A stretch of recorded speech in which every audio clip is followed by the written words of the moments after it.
la regulación del agua, básicamente, y de los electrolitos. Entonces, ustedes en la imagen ven ahí lo importante que es el equilibrio, ¿no? La homeostasis, eso es lo que representa esa balanza ahí, ¿no? Muy bien, para hablar de la homeostasis del agua, rapidito vamos a recordar algunas cosas, ¿no? Nosotros ya sabemos que el agua corporal total va a representar, en el caso del hombre, el 60% del peso y en el caso de la mujer el 50%. En el caso de los ancianos se dice que va entre 55 y 45%, ¿no?, del peso corporal. ¿Y ustedes se acuerdan por qué es así? ¿Por qué varía la cantidad de agua en el hombre, en la mujer y en los ancianos? ¿Ah? Y hacemos, ¿quién tiene más masa muscular? El hombre. ¿La mujer qué tiene más qué? Más grasa. Por eso es que tenemos menos agua corporal total, ¿no es cierto? La grasa no tiene agua. Y en el caso de las personas mayores es que pierden masa muscular, tanto el hombre como la mujer, y por eso es que disminuye el agua corporal total. De esta cantidad de agua corporal total que tenemos, 60% corresponde a lo que es el líquido intracelular, el agua que está dentro de la célula, y el 40% corresponde al líquido extracelular.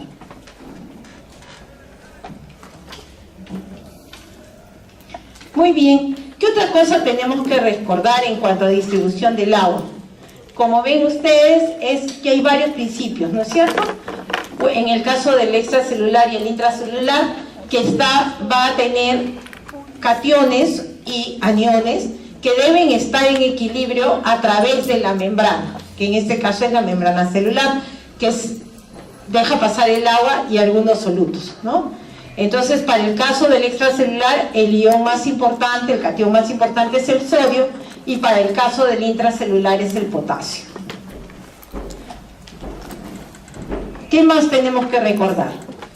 En el caso, en la primera figura que les estoy marcando allí, aquí vemos cómo es todo este 60% del agua corporal total, el 40% es intracelular, el 15% es intersticial del peso, y el 5% es intravascular. Si sumamos 40 más 15, 55 más 5, 60. Esto es en relación al peso corporal. Y luego tenemos un espacio que es el transcelular, como es el peritoneo, la pleura, que ya vamos a ver adelante. ¿Qué otra cosa hay? ¿Qué factores influyen en el movimiento del agua? Lo que hemos venido diciendo, la cantidad de cationes a ambos lados de la membrana.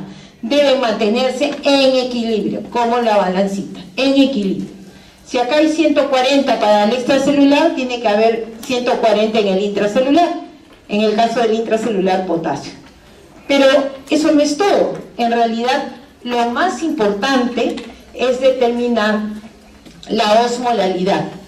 También la osmolalidad tiene que estar en equilibrio a través de la membrana en ambos compartimentos. La membrana que va a separar el intersticial del intravascular, ¿cuál es? Porque ya sabemos que es la membrana de la pared celular entre el intracelular y el extracelular, pero entre el intravascular y el intersticial, la membrana del capilar, ¿no? La membrana del capilar, del vaso arterial. Puede ser, tiene varias capas, una es endotelio, pero acuérdense que el endotelio es la que está más adentro. Ya, eso es lo importante que veamos, ¿no? ¿Cómo es? Muy bien, entonces vamos a tener la suma. ¿Qué cosa es osmolalidad? ¿Se acuerdan? Porque si no nos acordamos eso, va a ser difícil toda la tarde estar hablando de eso si no sabemos qué es. ¿Se acuerdan qué es osmolalidad? ¿Ah? A ver. Osmolalidad. Cantidad de solutos en una determinada cantidad de agua, ¿no? De agua, de soluto en solución. Y es la partícula. No tiene nada que ver ni su peso molecular, ni su valencia, ni la carga, ni nada. Es soluto, peso del soluto. Es cantidad de soluto en un líquido. especialmente la unidad se pone por kilo de agua, ¿no? Por kilo de agua. Cuando ya se mide en litros, cambia de nombre. Cuando lo hacemos por litro de agua se llama osmolaridad. Y cuando lo hacemos por kilo de agua se llama osmolalidad. Esa es la diferencia. Y muy bien, y luego viene, el agua hasta ahí ha estado en equilibrio a través de las membranas, y solo en esta última lámina, en la D, es donde vamos a ver cómo se mueve el agua a través de estos espacios. Para el lado entre lo que es el espacio intracelular y el extracelular, juega la presión osmótica. ¿Se acuerdan qué es presión osmótica? ¿Ah?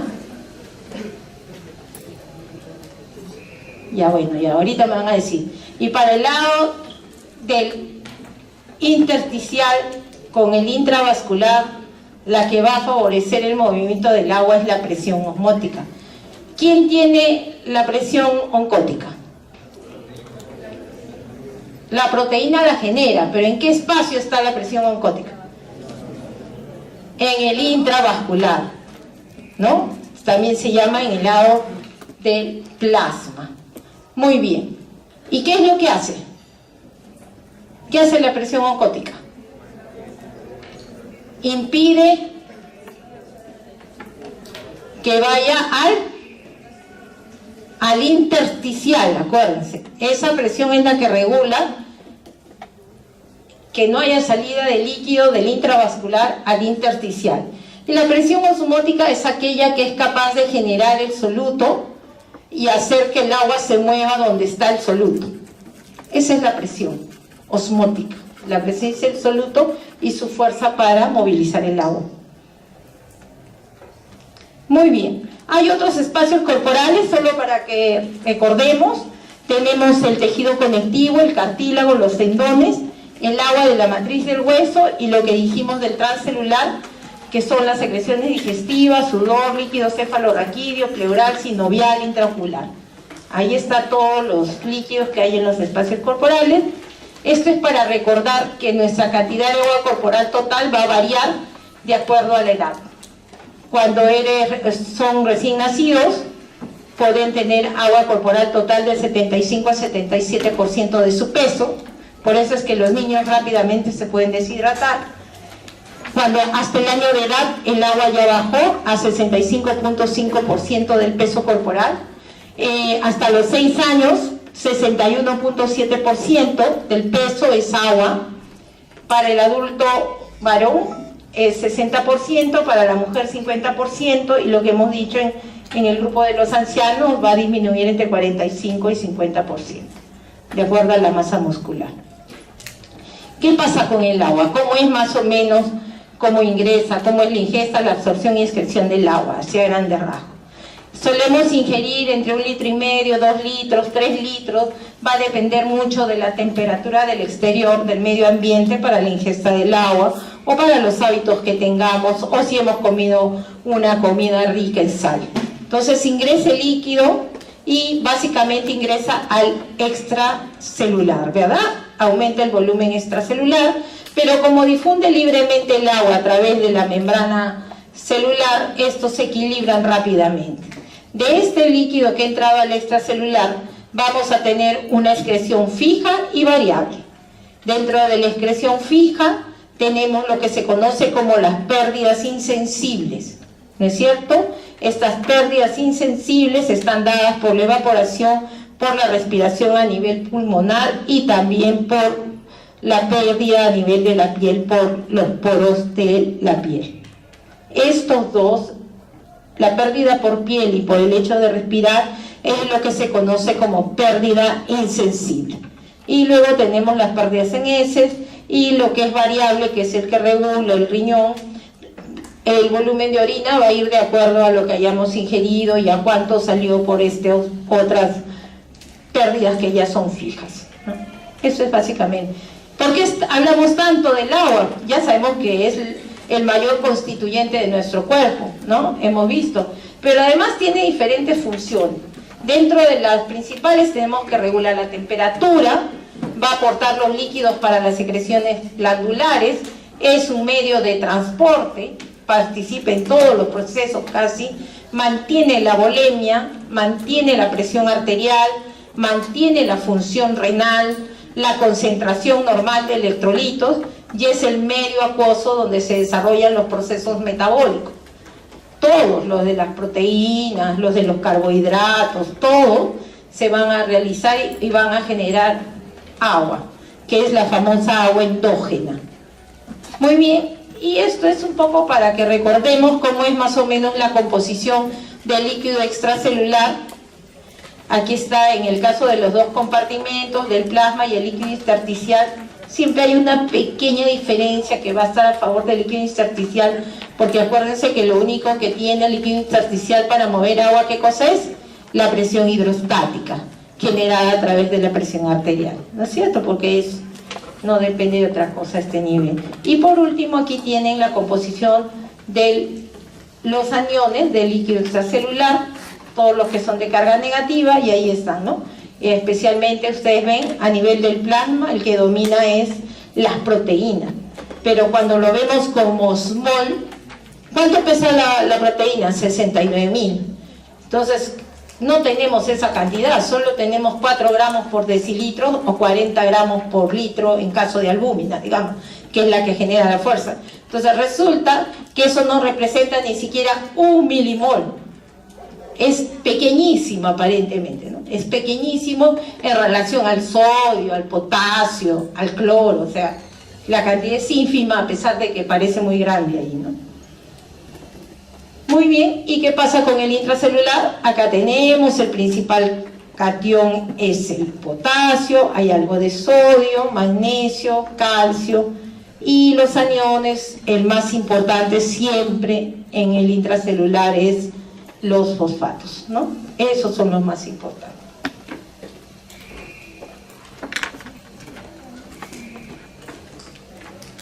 Ya sabemos que la osmolaridad plasmática es la presencia del soluto, ¿no es cierto? Pero siempre estamos midiendo a través del cloruro de sodio. Entonces las sales de sodio y potasio van a crear una osmolaridad de 290 miliosmoles por litro o por kilo de agua, y esto va a corresponder pues a su presencia tanto en el compartimento intracelular o extracelular. Por eso es que podemos decir de que la osmolaridad del agua corporal total es esta, la misma que podríamos medir en el extracelular. Ya sabemos que la diferencia se va a mantener activa por las enzimas de la pared de la célula y porque existe en la membrana celular la bomba de sodio-potasio ATPasa, ¿no? Que lo que va a hacer es favorecer la salida de un sodio de la célula, de 2 sodios de la célula, y el ingreso de un potasio, ¿no?, a la célula. Eso es lo que hace que se mantenga en equilibrio esto. Muy bien, entramos a la regulación del agua y el sodio. Tenemos que recordar que tanto la regulación del agua y el sodio van a ir por vías diferentes, vías específicas para prevenir los grandes cambios en la osmolaridad y el volumen circulante eficaz, o el volumen circulante eficaz, ahí como han visto. Muy bien, eso es lo que va a mantener en equilibrio el agua y el sodio. Entonces, ¿qué vamos a tener? Miren, aquí, si se deteriora la regulación, si esa homeostasis de la que hemos venido hablando va a ser alterada, ¿qué vamos a tener? Si hay un exceso de agua, lo que se va a producir es trastorno en la concentración del sodio. Entonces, si hay un exceso de agua, va a dar hiponatremia. Si hay un déficit de agua, va a dar hipernatremia. Y en el otro lado, si tengo exceso de sodio, voy a tener edemas. Y si tengo déficit de sodio, vamos a tener depresión del volumen. Les pongo depresión del volumen porque desde ahorita les voy diciendo que ya no se usa, no debemos usar la palabra deshidratación, porque según las nuevas revisiones, solamente se está usando el término de deshidratación para el caso de la deshidratación celular, o sea, cuando hay movimiento del agua entre el compartimento intracelular y extracelular. No cuando las pérdidas son externas, como es lo que vamos a revisar en la parte final de hoy día, que son los trastornos en relación a la depresión del volumen. Muy bien, ya que cómo es lo de la osmolalidad plasmática, ya hemos venido hablando. El estándar es 287 más o menos 7 miliosmoles por kilo de agua. Se regula por la concentración de sodio. ¿Por qué? Porque es el que da el 97 a 98% de la osmolalidad. Ahora, cuando hablamos de cambios en la osmolalidad, estamos hablando de cambios en la concentración del sodio. También pueden haber otros osmoles, porque es un soluto en una solución, como la glucosa, la urea o cualquier osmol exógeno, que podrían intervenir si aumentan en cantidades por encima de lo habitual. Porque cuando no están en sus concentraciones normales, son ineficaces, ¿no? Es ineficaz. Entonces, ¿qué tenemos?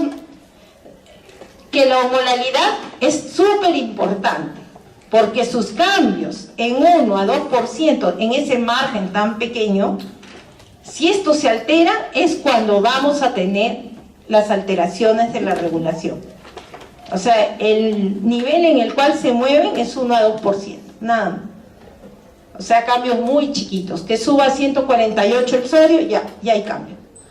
Muy bien, la osmolalidad efectiva es, como les decía, ¿qué cosa era la osmolalidad efectiva? Es aquella que es capaz de desplazar al agua cuando se pone en un compartimento el soluto, es capaz de jalar agua. Eso solamente lo puede hacer el sodio. Pero el sodio en el organismo, en el extracelular, no está solo. Siempre va acompañada de un anión de carga negativa, que generalmente es el cloro.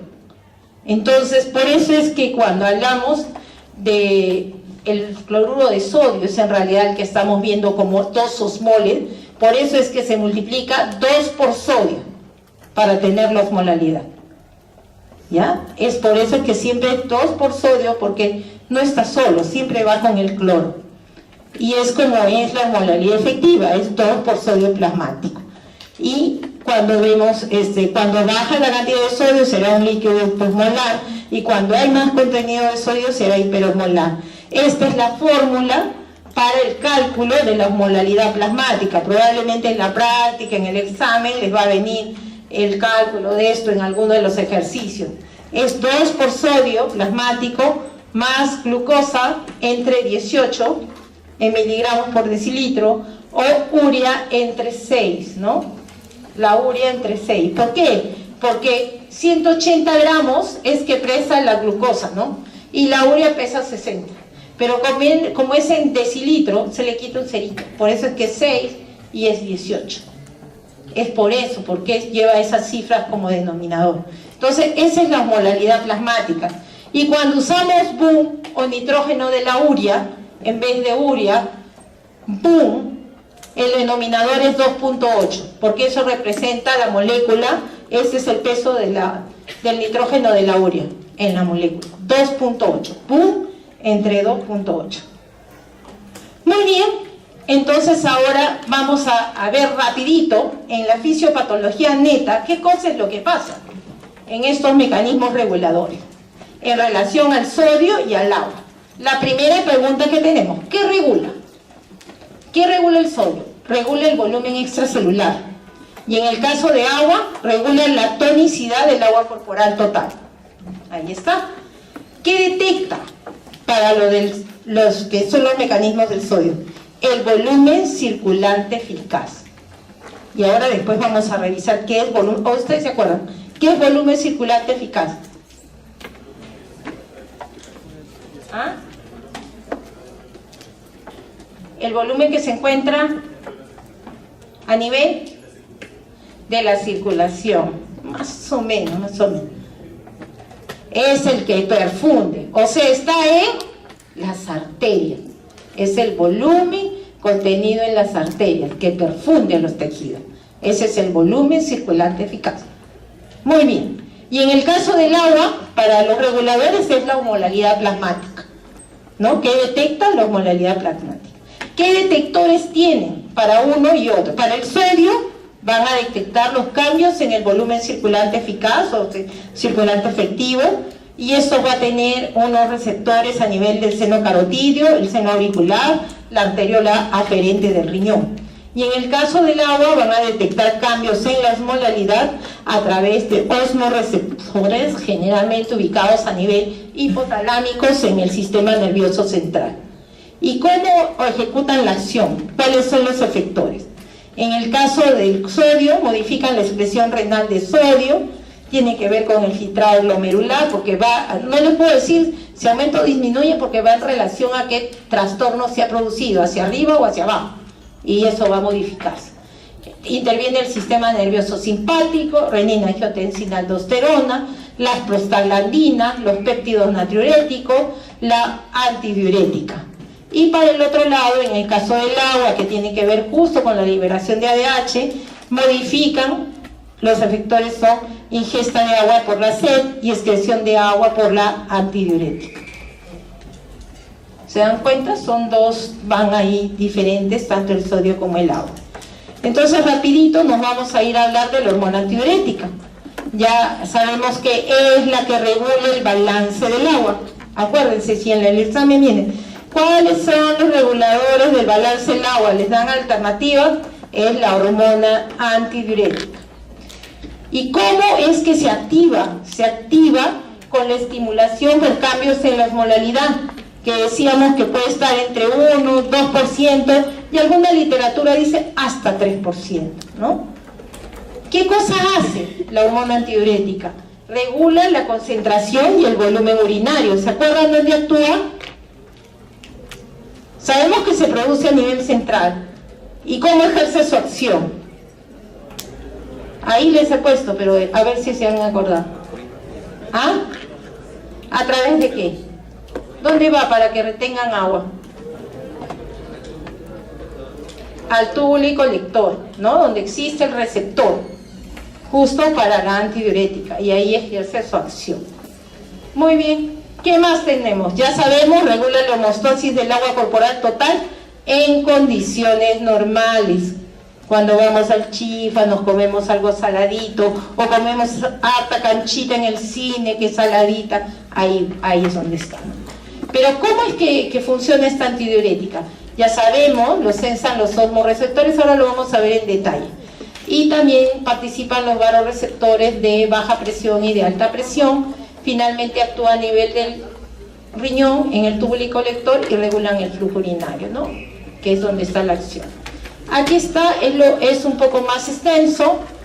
Finalmente, entonces, si regula el agua corporal total, ¿qué regula? Es el volumen de la orina, ¿no? Interviene en eso. Además, aumenta la resistencia vascular, porque tiene dos receptores, el B1 y el B2. El B2 es el que está en el túbulo y colector, en el riñón. Y el B1 está en los vasos sanguíneos. Y ahí, ¿qué cosa? Por eso es que, como actúa a este nivel, es que si ustedes leen la hormona antidiurética, también su sinónimo es la vasopresina. Así se conoce, antidiurética o vasopresina, porque tiene este receptor, ¿no? Y si bien actúa sobre regular la contracción del vaso sanguíneo, esta acción no es tan grande como la del sistema renina, angiotensina, aldosterona. Es mucho más potente, renina, angiotensina, aldosterona, que esta función de antidiurética. Después también puede estimular la producción de prostaglandinas, especialmente prostaglandina E y prostaciclina. Y esto lo hace en la rama ascendente gruesa del tubo de Henle, en el túbulo cortical, en el intersticio medular y en el mesangiografo glomerular. Y tiene una retroalimentación negativa, como ya hemos visto, porque cuando se expande, se deja de producir, ¿cierto? Solo cuando hay un incremento de la concentración del sodio, disminución de la perfusión, es lo que va a hacer que se active la antidiurética. Acá esta figurita, más para que la revisen, es como los osmorreceptores están ubicados a nivel de los núcleos paraventricular y supraóptico, ¿no? El paraventricular y el supraóptico, y de allí van a liberarse y volverse un octapéptido, un nonapéptido, para ir a ponerse en el lóbulo posterior del hipotálamo, y de ahí van a generar la antidiurética, ¿no? Y empezar sus acciones. Muy bien. ¿Quién controla la secreción de antidiurética? Ya hemos dicho, responde a los cambios de la osmolalidad, ¿no es cierto? Y eso tiene que ser, y responde a los cambios fuera de la barrera hematoencefálica. Ahí es donde se va a liberar. Y las neuronas que los censan, ya hemos dicho, están en el hipotálamo anterolateral, cerca al núcleo supraóptico, y son llamados osmorreceptores, ¿no? Cuando aumenta la osmolalidad a más de 280 miliosmoles por kilo, va a estimularse la liberación de antidiurético. Y este es el esquema de lo que pasa en el túbulo colector, ¿no? Aquí tenemos el intersticio, tenemos el lado de la membrana. Esta es la membrana apical, miren, y acá tenemos la membrana vasolateral o la membrana celular, ¿no? A nivel del túbulo colector. Entonces viene la acción de antidiurética, y la acción de antidiurética tiene que ver con la adenilato ciclasa. Esta adenilato ciclasa es la que con gasto de energía va a hacer que se formen estos mediadores químicos que van a favorecer que se activen los canales de agua en la membrana luminal para que se formen las aquaporina 2, así se llaman estos canales del agua. Y con esta orden van a hacer que por endocitosis ingrese el agua dentro de la célula tubular. Y una vez que ya están dentro de la célula tubular, también va a seguir todo este ciclo y se van a abrir la aquaporina 3 y la aquaporina 4, que van a favorecer el ingreso del agua a la circulación. ¿Bien? O sea, mientras en el lado luminal se abren las aquaporinas 2, que son los canales del agua, en el lado de la membrana vasolateral, que ya es para ir a la circulación, se abren las aquaporinas 3 y 4, ¿no? Para reabsorber el agua, ¿no? Muy bien. Entonces, ¿qué tenemos? Gracias a la hormona antidiurética es que se puede llegar a tener la máxima concentración de la orina. Podemos llegar a tener una osmolalidad urinaria entre 1000 y 1200 miliosmoles por kilo de agua. ¿Cuánto es lo normal del plasma? ¿Cuánto es lo normal? 287 más menos 7. Perfecto. Miren, a nivel urinario podemos llegar a 1000, a 1200. Incluso algunos señalan hasta 1400. Pero eso es gracias al sistema de contracorriente, ¿no? Y cuando no hay antidiurética, máximamente diluida se llama. 30, 50 miliosmoles por kilo de agua. O sea, agua pura, sin solutos. Muy bien, ahí está. Vamos a hablar ahora, por un lado, la osmolalidad activó el incremento de la osmolalidad plasmática, activó la liberación de antidiurética. Pero también el aumento de la osmolalidad plasmática a un set un poquito más alto estimula la sed. En este caso se dice que tenemos que llegar a una osmolalidad de 295 miliosmoles por kilo de agua y vamos a activar la sed, ¿no? También tiene osmorreceptores. Y esa osmolalidad generalmente es cuando superamos una concentración de sodio de 145 miliequivalentes. Esto es la máxima respuesta a la sed, es cuando 300 miliosmoles de kilo de agua o cuando está el sodio en 148. Y eso hace que en algunas circunstancias se pueda consumir hasta 20 a 25 litros de agua al día.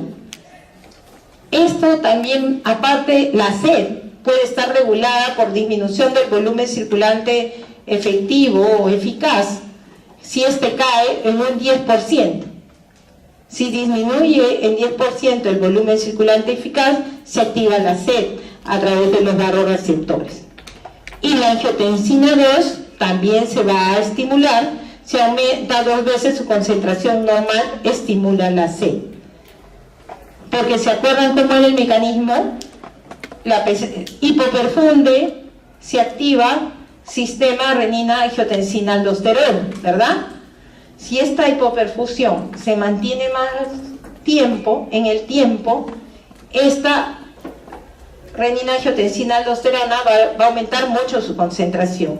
Cuando aumenta y sostiene su concentración, como un mecanismo para regresar a nuestro estado homeostático, se estimula la sed también. O sea, por un lado ya estimularon a la antidiurética, ahora la sed, y también al riñón para reabsorber, ¿se acuerdan? Cloro y sodio. Muy bien, y acá está cómo es el efecto del volumen circulante efectivo sobre la osmorregulación de la antidiurética, ¿no? Miren acá, esta columna de acá que está entre 275 hasta 290 más o menos, o antes de 290, es lo que consideramos el volumen circulante efectivo normal, ¿no es cierto? Y por este lado tenemos la concentración de la hormona antidiurética en picogramos por mililitro.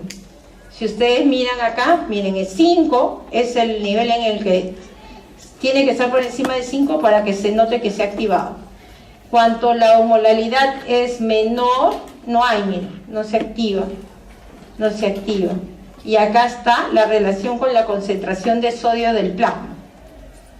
Entonces, ¿cuándo vamos a tener que se va a activar más? Cuando sube, hay un aumento de la osmolalidad, un aumento de la concentración del sodio, ¿no? Y eso va a llevar, por lo tanto, a un aumento del volumen circulante efectivo, porque va a llenar, va a jalar el agua, ¿no? Y ahí es donde más se libera la antidiurética. Y cuando ya se expande, miren lo que pasa acá, ya se expandió, entonces cae la liberación de antidiurética. Muy bien, ya sabemos que en regulación del volumen circulante efectivo, que es lo que ya hemos dicho, que es el volumen que perfunde los tejidos y está en el lado, en el compartimento de los vasos arteriales. En este caso, ¿cómo se sensa? Hemos dicho para el caso de antidiurética y de la sed, han sido osmorreceptores y vasoreceptores, ¿verdad? En este caso, los cambios para el volumen circulante efectivo van a ser sensados por receptores de volumen. Estos receptores de volumen activan una serie de efectores que van a tratar de restaurar la normovolemia, ¿no es cierto? Van a buscar que de nuevo estemos bien hidratados y que entonces regresemos al estado de equilibrio, al estado homeostático. ¿Cómo lo hace? Por variaciones en la resistencia vascular, por cambios en el gasto cardíaco y cambios en la excreción renal de sodio y de agua. Muy bien. Entonces, ¿qué tenemos? Ya juntamos todo lo que hemos venido hablando separado y decimos lo siguiente. La depleción del volumen va a potenciar la respuesta de antidiurética a la hiperosmolaridad, ¿no es cierto? Y previene la inhibición de la liberación de ADH cuando cae la osmolalidad plasmática. ¿Qué quiere decir eso? Si está deshidratado y ha estado activándose todo, porque se activa también renina-angiotensina-aldosterona, pero también la respuesta antidiurética, pero podría ser que no pare, ¿no es cierto? Que siga actuando antidiurética hasta que ya haya concentrado tanto que ya te pases de un estado hipo a hiper, ¿no? Dice, pero gracias, hay inhibición, hay los sensores que cuando llega a un límite ya sensan que están saturados y deja de actuar. Eso es lo que dice que previene la inhibición de la liberación de ADH cuando ya cae la osmolalidad, ¿no es cierto? Porque si he retenido agua, ¿qué va a pasar? Voy a diluir al sodio, por lo tanto mi concentración de sodio va a bajar y se va a volver un estado hiposmolar, ¿verdad? Bueno, esa es la forma de bloquear acción al lado de la antidiurética, porque ¿quién lo activa? Es la hiperosmolaridad, ¿verdad? Para que se libere. ¿Quién lo hace que se regule? La hiposmolaridad. Una vez que sensa que ya está llenito de agua, ya para. La hiponatremia es común si hay una disminución del volumen circulante efectivo. Eso ya lo vimos, ¿se acuerdan? Tenemos insuficiencia cardíaca congestiva y cirrosis hepática, ¿no? Como ejemplos. Acá ya es un poco la definición de lo que hemos venido diciendo. ¿Qué cosa es? Es el volumen circulante eficaz, no es medible, es parte del extracelular que está en el sistema arterial, varía directamente con el volumen del líquido extracelular y está determinado por el contenido corporal de sodio. Y ya hemos visto, otra vez vamos fijando el concepto. Sobrecarga de sodio aumenta el volumen, pérdida de sodio depleta el volumen. Hay unas excepciones donde el volumen circulante eficaz es independiente del líquido extracelular y del gasto cardíaco. ¿Eso dónde se ve? En insuficiencia cardíaca congestiva y en cirrosis hepática. Porque hay tal incremento de agua corporal total, realmente todo está lleno de agua. Y ahí no va, pero no está contenido dentro del intravascular.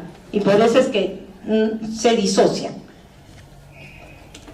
Entonces, en letras amarillas les he puesto: principal distintivo clínico de la depresión del volumen circulante efectivo es la disminución de la excreción de sodio urinario menor de 20 miliequivalentes por litro. Hay una pregunta en el ENAM que dice: señale usted cuál es el indicador que determina insuficiencia renal aguda. Y ahí ponen excreción fraccionada de sodio menor de 1%, ponen sodio urinario menor de 20 miliequivalentes y otras variables. Y siempre la duda que tienen todos es en responder cuál de los dos es. Bueno, les digo, para insuficiencia renal aguda es excreción fraccionada de sodio menor de 20%, menor de 1%. No es el sodio, porque miren, el sodio cambia también en otras circunstancias y no necesariamente está en insuficiencia renal. Muy bien, esta es una foto para ver los vasoreceptores que están ubicados a nivel del arco aórtico. Como ven acá, son los vasoreceptores de presión alta, los de presión baja están en la aurícula, y también tenemos de presión alta a nivel del aparato yuxtaglomerular, ¿no es cierto? Ahí tenemos. Bueno, ¿qué pasa cuando hay disminución del volumen circulante efectivo? ¿Qué es lo que pasa? Se activan los vasoreceptores de presión alta como los de presión baja y ambos van a hacer una respuesta.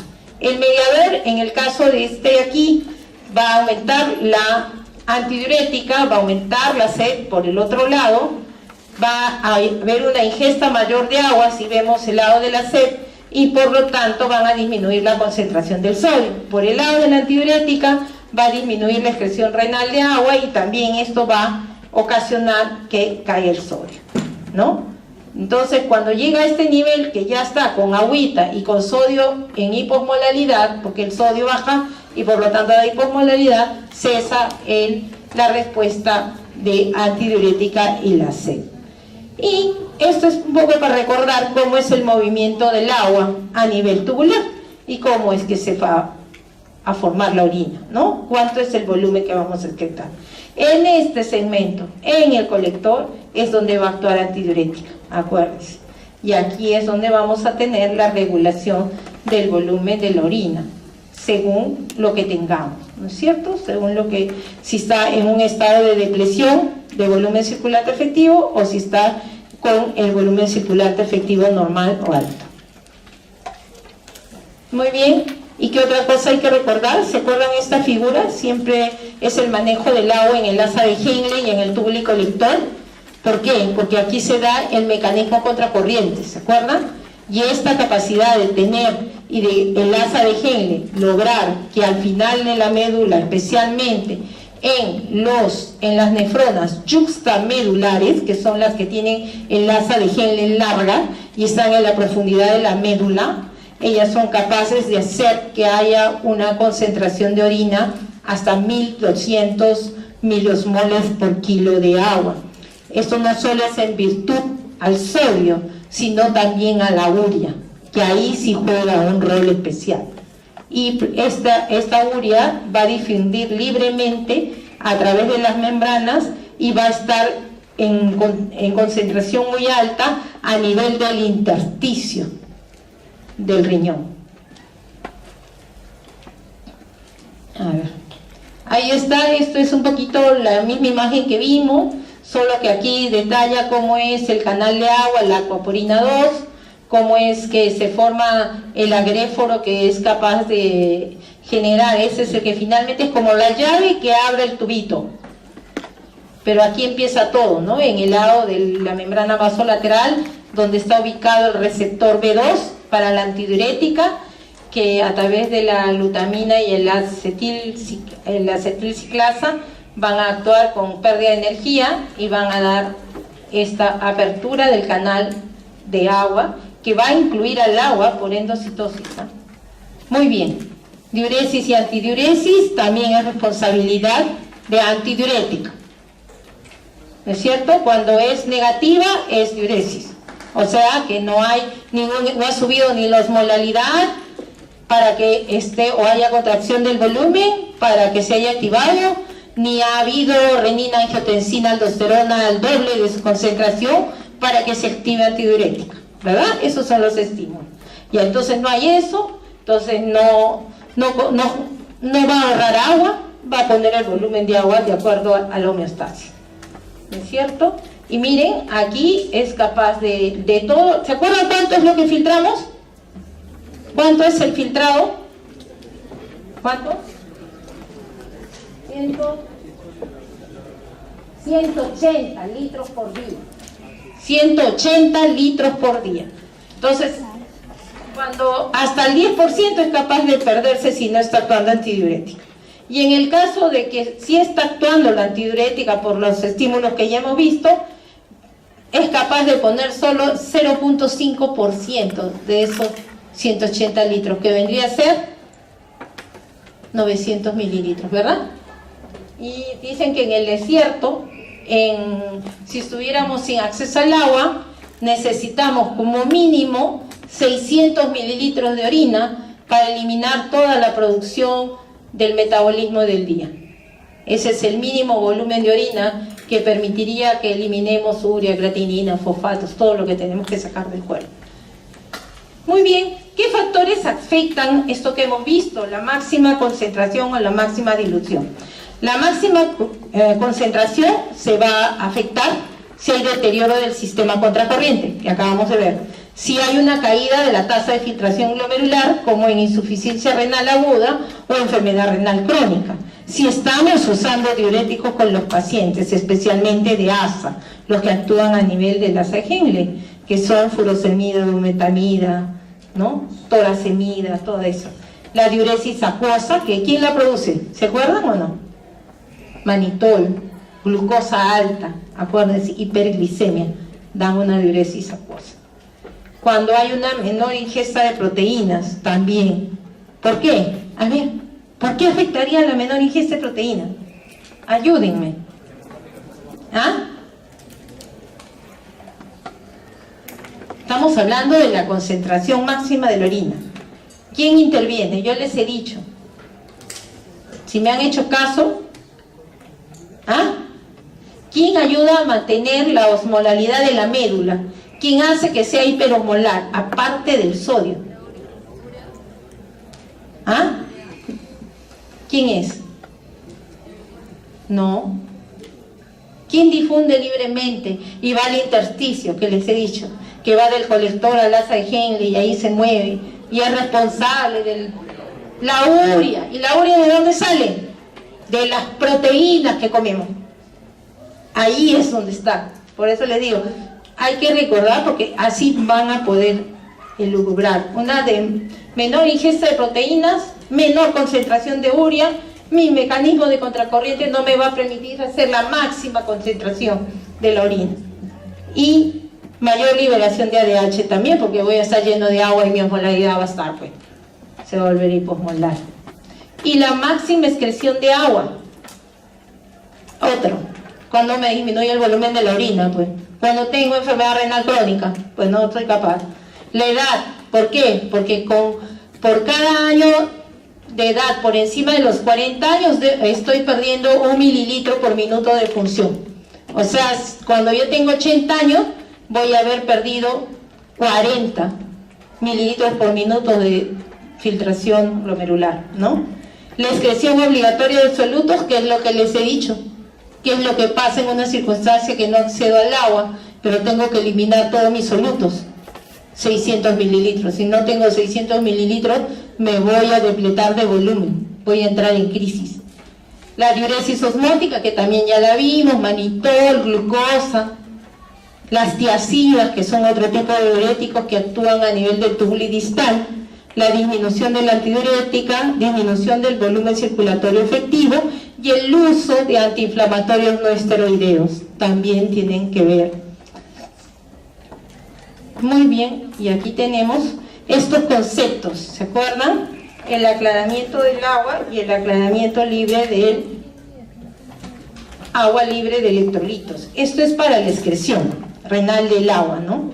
Entonces, nosotros podemos poner una orina con poquitísimo soluto, casi sin nada de soluto.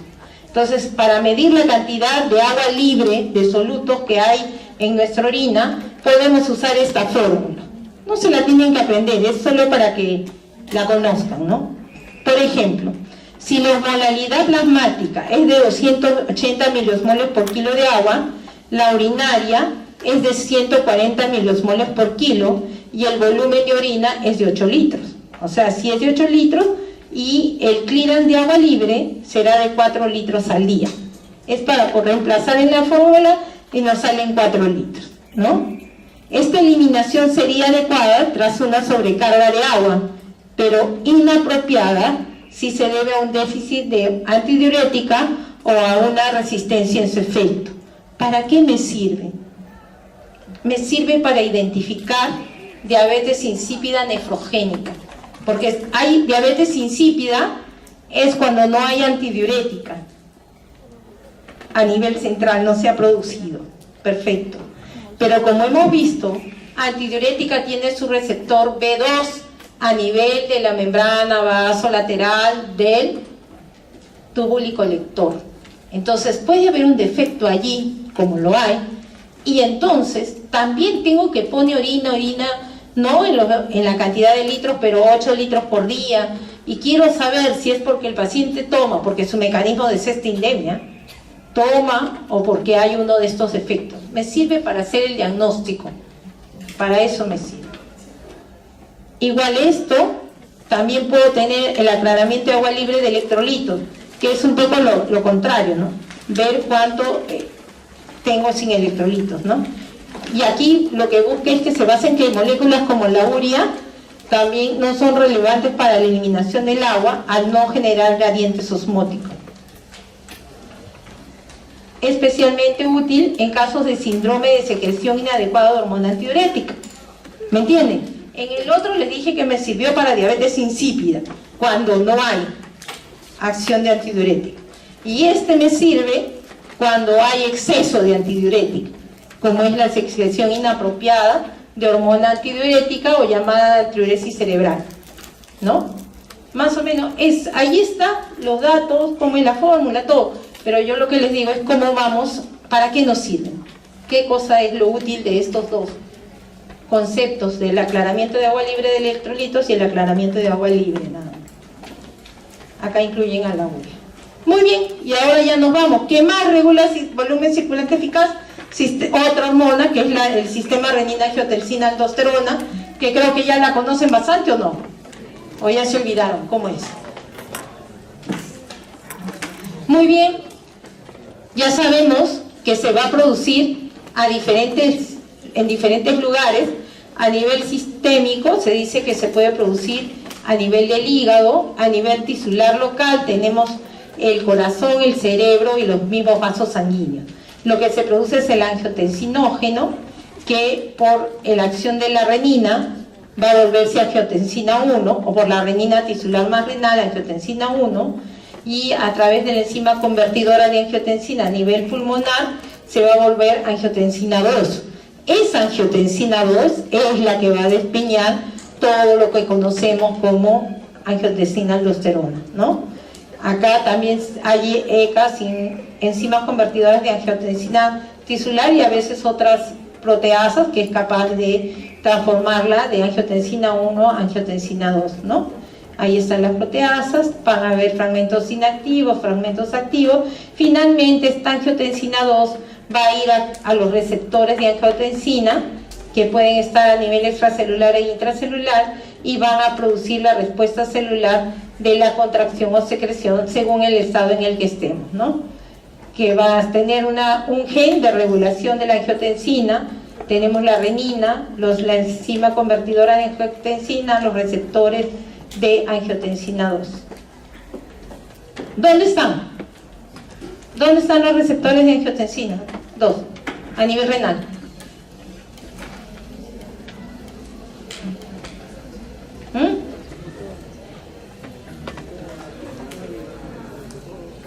En la arteriola aferente, acuérdense, ¿eh?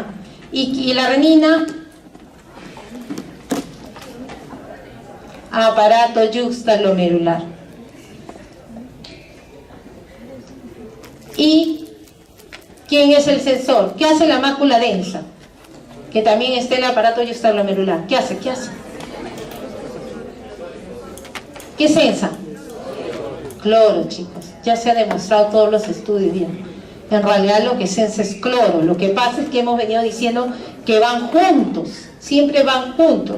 Cloruro de sodio. Entonces, mucho tiempo la teoría era que sensaba sodio, pero ahora que ya hay estudio de cultivo de células, todo han medido y el sensor es cloro. ¿Ya? Muy bien, seguimos entonces. Ya está, ahí están sus acciones. Angiotensina 2, vasoconstricción arteriolar y aumenta la presión arterial sistémica, que ocasiona reabsorción tubular de sodio y expansión del volumen extracelular. Dos mecanismos de acción directa en el túbulo proximal y la liberación incrementada de aldosterona, que va a reabsorber el sodio en el túbulo colector. Acuérdense, dos mecanismos de acción en el túbulo proximal y a través de aldosterona en el túbulo colector. ¿Qué más hace? Regula la filtración glomerular. ¿Por qué? Porque constriñe un poquito, o sea, hace vasoconstricción de la eferente y en menor grado de la aferente. Aumenta la presión intraglomerular y la tasa de filtración glomerular.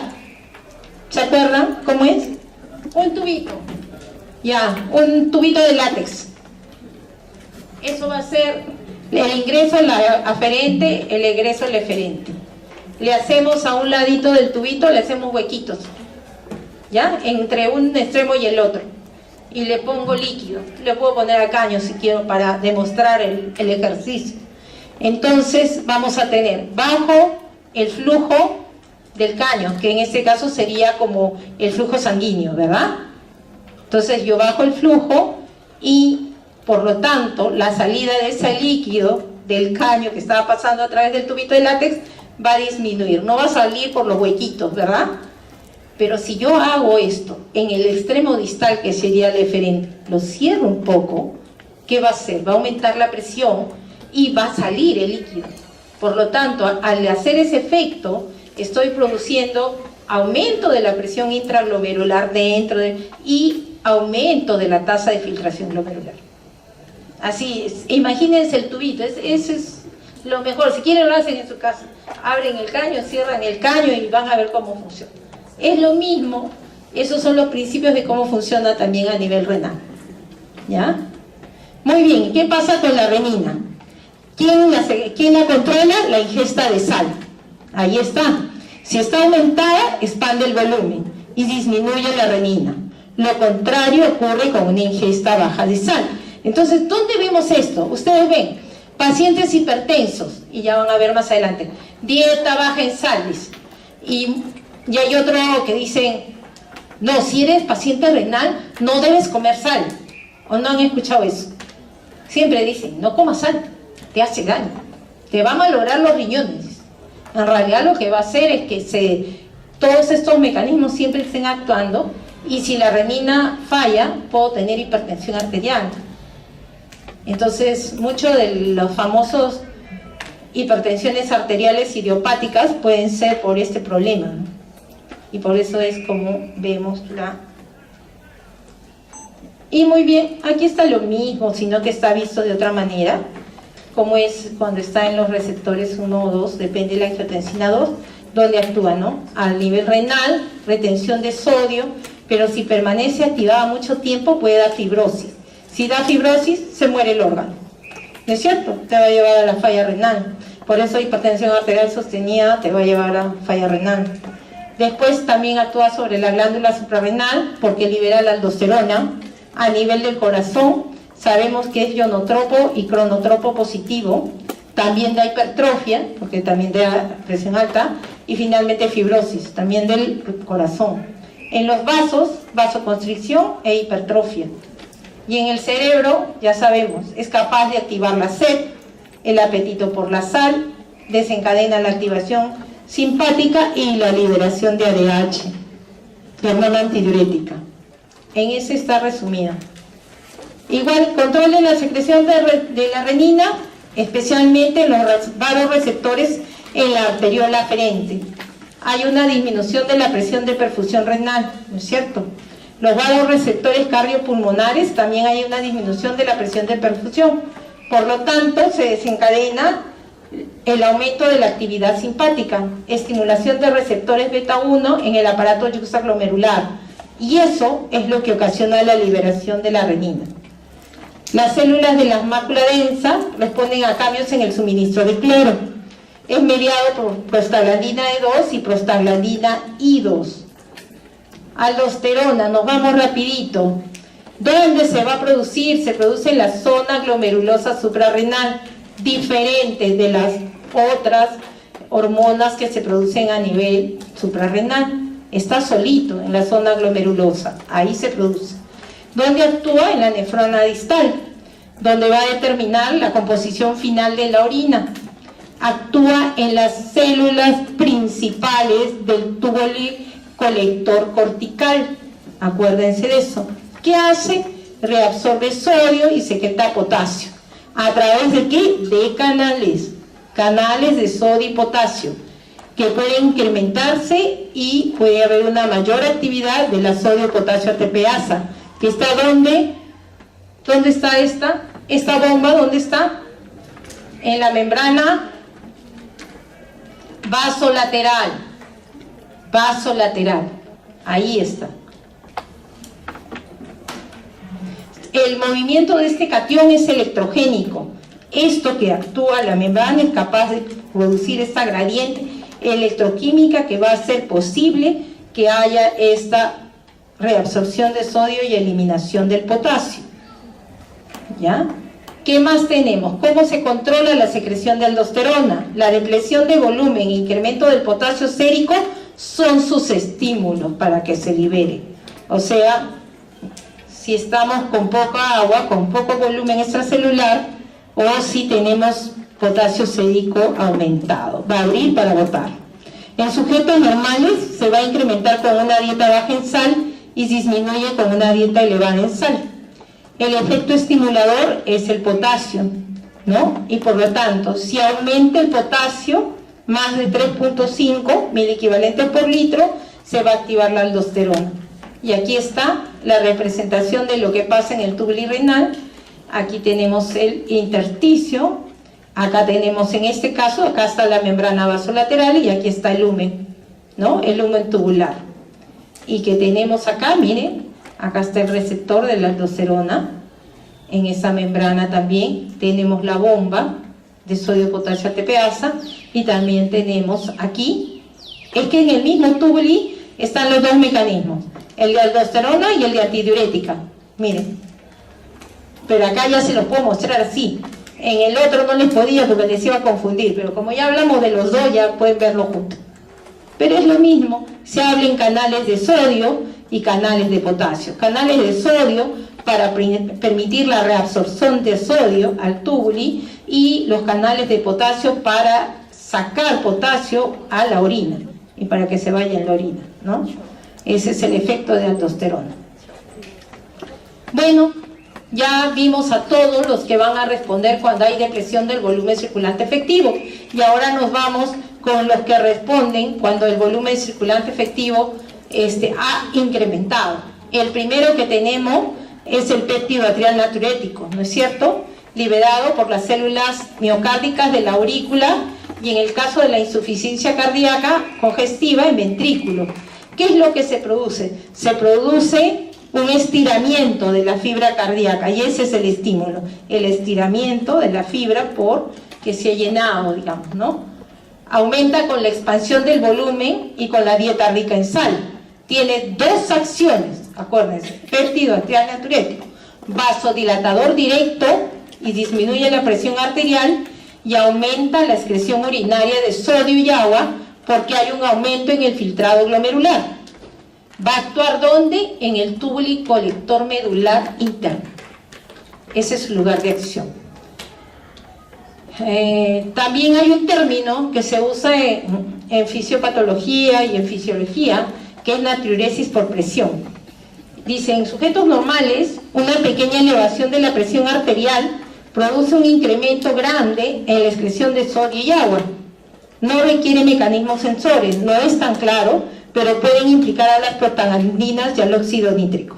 O sea, se defiende, hay incremento de la presión arterial, y lo que ocasiona es que vayamos a orinar para tratar de nivelar la presión. Eso es natriuresis por presión.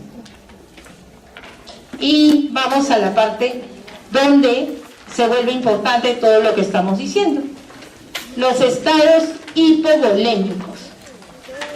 Muy bien, van a ser desórdenes que van a estar ocasionados por la pérdida de fluidos, que van a disminuir el extracelular, y si es muy severa, disminuyen la perfusión tisular, o sea, el volumen circulante efectivo. ¿Se acuerdan? Que era volumen circulante efectivo, el que perfunde los tejidos. Por lo tanto, cuando la depresión de volumen extracelular es muy grande, podemos llegar a ese estado, disminuir la perfusión. Por lo tanto, es lo que nosotros siempre hemos conocido como deshidratación, ¿cierto? Pero ya les dije que están dejando de usar el término porque solamente se está usando deshidratación para el caso de la deshidratación de los espacios intra o extracelular, no para las pérdidas externas. Se llama depresión de volumen. Y las causas son muchas, miren ahí. Tienen causas gastrointestinales, vómitos, succión, pérdidas en zona nasogástrica, diarrea, fístulas, drenajes, ostomías, sangrado. A nivel renal, diuréticos, diuresis osmótica, insuficiencia adrenal, nefropatía perdedora de sal, diabetes insípida central o nefrogénica. A nivel, ¿se acuerdan que les he dicho de las pérdidas insensibles?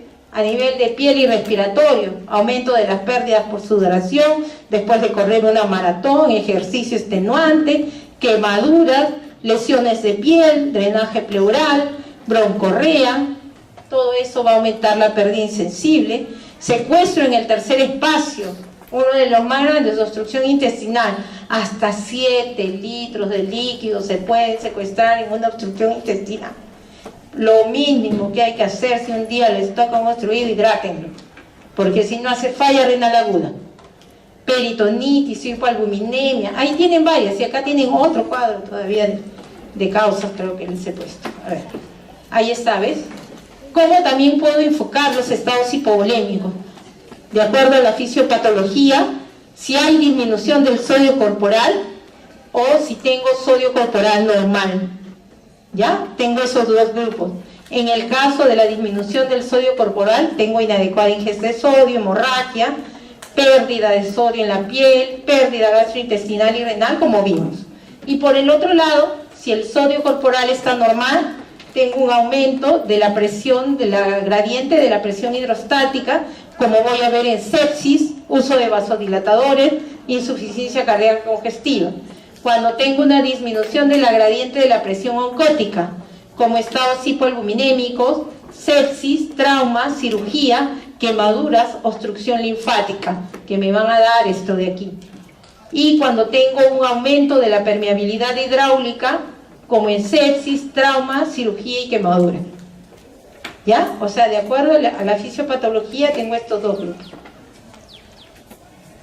Muy bien, y aquí tenemos hipovolemia con disminución del sodio corporal total. ¿Qué cosa hay aquí? Tenemos un sodio y una disminución del volumen plasmático y una disminución del volumen intersticial. Esta disminución se va a trasladar como una disminución del volumen arterial efectivo o del volumen circulante efectivo. Esto que va a ocasionar una disminución de la excreción renal de sodio. En el otro lado tengo la hipovolemia con el sodio corporal total normal, como pueden ser los producidos por cirugía, sepsis, trauma, inflamación. Tengo que el volumen intersticial está aumentado a diferencia del otro, pero sí tengo una disminución del volumen plasmático. Por lo tanto, tengo igual una disminución del volumen arterial efectivo y una disminución de la excreción renal de sodio, pero tengo mi intersticial aumentado. Eso es lo que diferencia a un grupo y al otro. Y ahora vamos a ver qué tipos de depresión tenemos en relación a la concentración del sodio. Tenemos la depresión hipertónica. ¿Qué quiere decir eso? Que ha habido mayor pérdida de agua que de solutos. O sea, ha perdido más agua que sodio. Y por lo tanto, tengo que el sodio sea concentrado y me va a dar hipernatremia con hiperosmolalidad, ¿no? Entonces voy a tener algunos factores que ya han sido estudiados y que pueden causar con hipernatremia. Pueden cursar con hipernatremia. ¿Qué factores son? La fiebre, porque pierdo más agua que sodio, ¿cierto? Y si un paciente está con fiebre mucho tiempo, puede hacer hipernatremia. Este es un estudio donde se vio que con los que estaban con fiebre, 70% tuvo hipernatremia. Fragilidad capilar, eso también, 40%. En la cirugía, también, 21%. Suplementación nutricional, cuando le estoy dando nutrición parenteral especialmente, de acuerdo a la cantidad de sodio, de nutrientes que estoy aportando. Solutos intravenosos, diabetes mellitus, diarrea, hemorragia digestiva, diuréticos, diabetes insípida, diálisis, especialmente en dos etapas de la vida, en los niños menores de 1 año y en los ancianos. ¿Por qué? Porque ¿cuál es el mecanismo que nos protege para no depletarnos? ¿Qué hemos venido hablando? Que si me sube la osmolalidad se activan dos sistemas. Uno es antidiurética y la otra, ¿ah? No, la osmolalidad no me activa renina-angiotensina.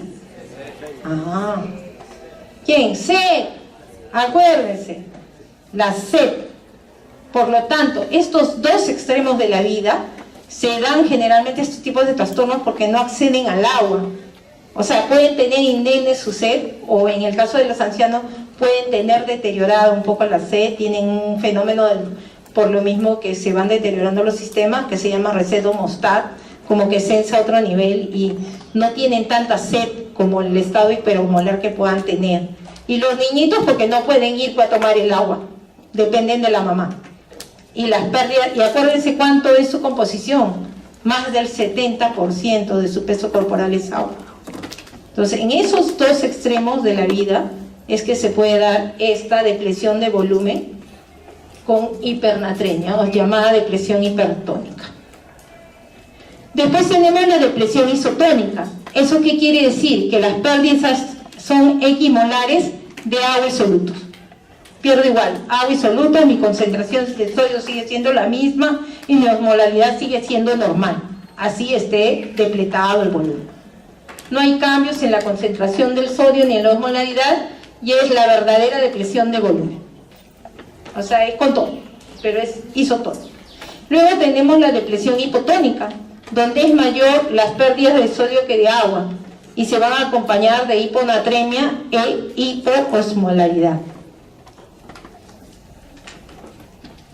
Acá esto es casi parecido a lo que tuvimos en antes, como es que es igualito, como es el mediador, los vasoreceptores, igualito, ya lo vimos. ¿Y qué tenemos? Síntomas de la hipovolemia. Primero, relacionados a la manera como se pierden los fluidos. si es vómito, si es diarrea, si es poliuria. ¿Por dónde estoy perdiendo? Si se instaló en forma súbita, es una forma insidiosa, poco a poco, va a depender de eso. Entonces, ¿qué síntomas voy a tener? También voy a tener los relacionados a la depresión de volumen, ¿no? Va a tener la piel poco turgente, la pérdida de la sudoración, desórdenes electrolíticos y ácido base que acompañan a la depresión de volumen. Muy bien, aquí tenemos estos. Esta es otra manera de ver los grados de la hipovolemia en relación a la pérdida, al volumen perdido. Es leve cuando la pérdida es menor del 5% del peso corporal, peso corporal. Moderada de 6 a 10% y severa mayor del 10%. ¿Qué sintomatologías tenemos en la leve? Tenemos hipotensión postural. ¿Saben qué es eso? ¿Saben cómo se busca la hipotensión postural? ¿No? Ya. La hipotensión postural también es llamada la hipotensión ortostática. ¿Ya? Y eso es cuando te tomo la presión echado, te siento un minuto y te vuelvo a tomar. Si cae más de 10 milímetros de mercurio en la sistólica, estoy hablando de que tiene la persona una hipotensión ortostática por el cambio postural. Por eso también se llama hipotensión postural. ¿Qué afecta? Afecta la piel, la grasa, el músculo, el hueso. De ahí ya se está moviendo el agua. Y en la moderada, que es 6 a 10% del peso, tenemos hipotensión en decúbito. Ya echado, ya está hipotenso. Tiene sed, tiene disminución del volumen urinario y taquicardia. Los tejidos ya están tolerando mal la hipoperfusión, especialmente están afectándose hígado, páncreas y riñones en esta moderada. En la severa, ya perdió más del 10% del peso corporal, tenemos shock, marcada taquicardia, alteraciones mentales, respiraciones profundas y rápidas, podemos estar ante oliguria o anuria, acidosis metabólica y puede producirse la muerte. Y aquí ya la hipoperfusión ha llegado al corazón y al cerebro. ¿Ya? Eso es más o menos la evolución de los grados de la hipovolemia. Y estos son un poco lo mismo, igual, pero puesto de otra manera. Y ya considera, además de lo que es frecuencia cardíaca y presión, considera, esto es en pediatría y en adultos, que tiene que ver con la elasticidad cutánea, los ojos, las lágrimas, las mucosas, la represión capilar, ¿no? Todo esto, y cuánto es más o menos la pérdida estimada, ¿no?, de líquido. Esta tabla se las he traído porque es lo que hay que aplicar en pediatría, y la otra tablita en adultos, ¿ya? Y acá es un poco para ver cómo son los síntomas. En la hipovolemia hay una disminución de la función del sistema nervioso central. En la leve la sitúa anorexia, náuseas. En la moderada, mareo, síncope. Y en la severa, estupor y coma. Hay una disminución de las secreciones, de la presión venosa central, un aumento de la frecuencia cardíaca, una disminución de la presión arterial, moderada, ortostática severa, hipotensión. Acá está mal. En la severa es hipotensión. Acá se ha corrido, pero bueno, ya. Seguimos. Hay debilidad, calambres musculares, puede haber una concentración de la orina, disminución del sudor, disminución del tubor de la piel y sed. Ahí se va a quedar con ustedes. Vamos a tratar de arreglar esa de ahí. Finalmente ya, esto no, pero para que sepan, concepto general, esa es la última lámina. Ya acabamos ahorita la clase. Muy bien. El tratamiento siempre va a depender de la causa. Si sangró, si es que ha perdido por vómitos, por diarrea, por poliuria, ¿qué está pasando? ¿No? Si es insuficiencia cardíaca, si le tengo que aumentar o no. Entonces siempre la primera pregunta es ¿con qué lo hidrato si está deshidratado? Existen los líquidos cristaloides y los coloides. Entonces siempre hay que decidir, ¿no? Si me ha llegado en deshidratación severa, ¿qué le pongo? Si me llegó en deshidratación leve o moderada, ¿qué le pongo? Bueno, les tengo una buena noticia, porque hay que aprender una sola cosa: a todos en el primer momento se les pone cloruro de sodio al 0.9%, que tiene 154 miliequivalentes de sodio en un litro. Ese es el primer líquido para cualquiera de los grados. Si es que está hipotenso, probablemente tengo que ponerle rápidamente, ponerle los líquidos a otra velocidad, y luego de que siento que ya lo expandí, usar vasopresores. O sea, esa es otra cosa. Pero a todos les pongo. Y en el segundo momento es ¿qué le doy? ¿Qué es más efectivo? Depende de dónde estés, pues. Si te vas al extranjero y tienes a la mano los coloides, usa coloide. ¿Por qué? Porque mientras el cloruro de sodio, su efecto en el extracelular se va a acabar a los 20 minutos, una vez que le ponga el agua, difunde libremente, en 20 minutos ya está en todos los compartimentos, ya no está en el extracelular, nada más. El coloide, en cambio, va a permanecer hasta 2 horas en el intravascular y te va a permitir un mejor manejo, digamos. Ahora, tiene sus cosas que van en contra, sí, porque si pones mucho, daña el hígado. Todo tiene en lo que usamos. Pero ahí más o menos les traje las soluciones y la cantidad de sodio que aportan en un litro de solución, ¿no? O en la ampolla, como el cloruro de sodio del 20% y el bicarbonato. Y ahí está, esto es mucho más completo, es la composición de las soluciones intravenosas más utilizadas. Si pueden, háganlo cuadrito, y para cuando hagan la parte clínica, ténganla con ustedes. Porque esto es lo que no se acuerdan ni cuando llegan al internado. Yo me divierto con los internos mandándoles a calcular esas cosas. ¿Cuánto sodio le estamos poniendo? Si le hemos programado 2,5 litros, 3 litros.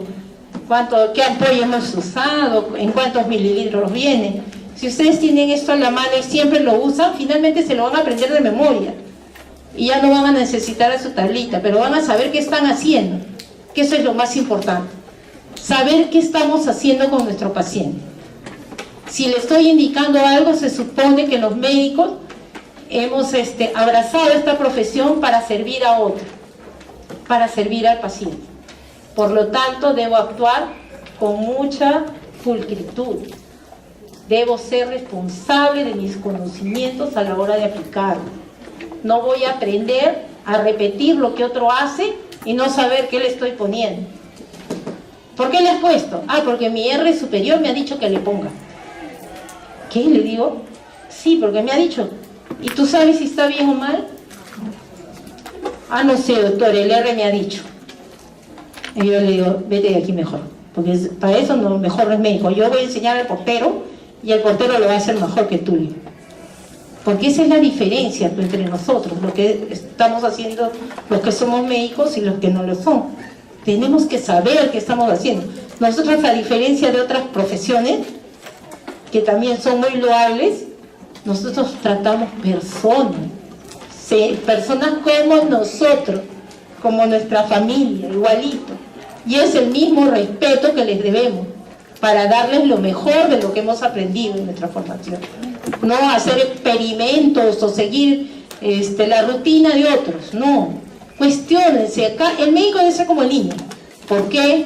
¿Por qué? ¿Por qué? Todo el tiempo, ¿por qué? ¿Por qué le pongo esto? ¿Por qué le doy esto? ¿Por qué salió el resultado así? ¿Por qué? ¿Por qué? Todo el tiempo esa pregunta no nos debe abandonar en toda la carrera. Siempre debemos preguntarnos por qué y actuar en consecuencia de ello.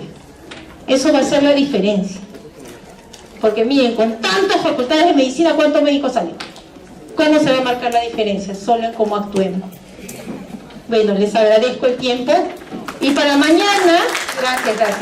Para mañana se preparan, porque mañana sí es maratónico. No sé cómo vamos a hacer.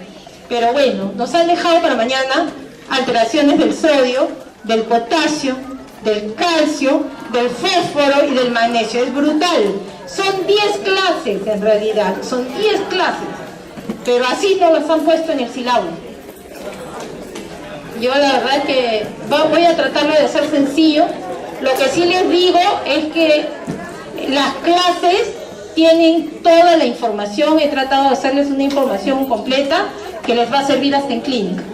O sea, les va a servir. Está bien, está revisada a través de las guías, especialmente de la Sociedad Española de Nefrología, tienen una base. Ahí les he dejado lectura sugerida, porque ustedes se imaginarán que en una clase de 2 horas, realmente hacer los 5 implicaciones y acciones, todo no va a ser nada fácil. Gracias, nos vemos mañana. Ya tienen la clase de mañana también. Ya le he mandado al delegado.